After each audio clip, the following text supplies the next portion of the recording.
All right, this is recording our drawing number 3-30-5. This guy right here. We'll be drawing that one today. So we'll hit new, 3-30-5.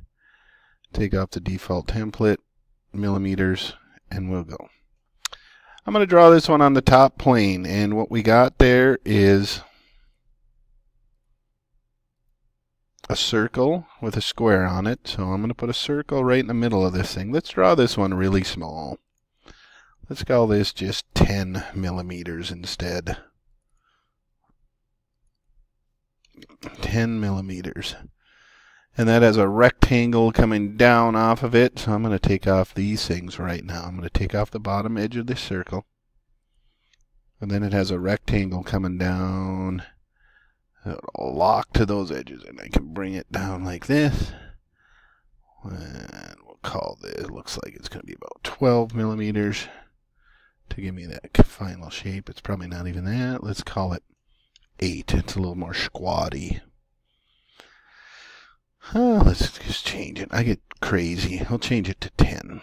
Then we got to take out these lines in here, otherwise the computer won't know what we want to make solid. And when I go to the pointer tool and it turns yellow, we know it's good. Let's extrude that.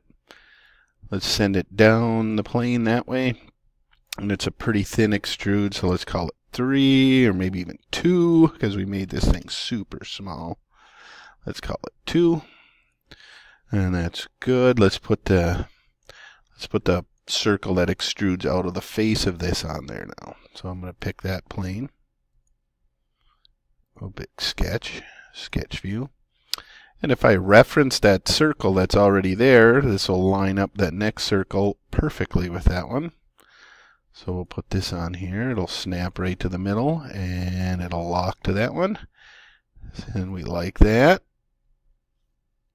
So we'll extrude that, and it looks like that goes up about 8 millimeters. Yeah. Let's call it 6. There we go. Let's call it 6.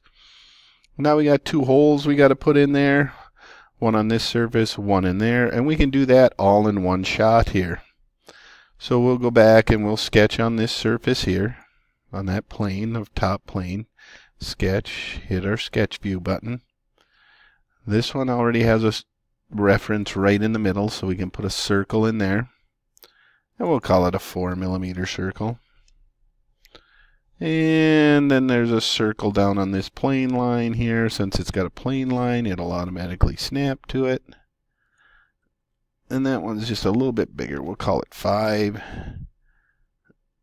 And we might have to call it 4 too to get it to fit on there. More of it just to fit on there. Let's call it 7.5 millimeters. And that looks good. We'll hit the green check. Now we can extrude these equal on both sides of the plane to at least, let's say, 12. It's got to be a little bit more than 12. Let's call it 20.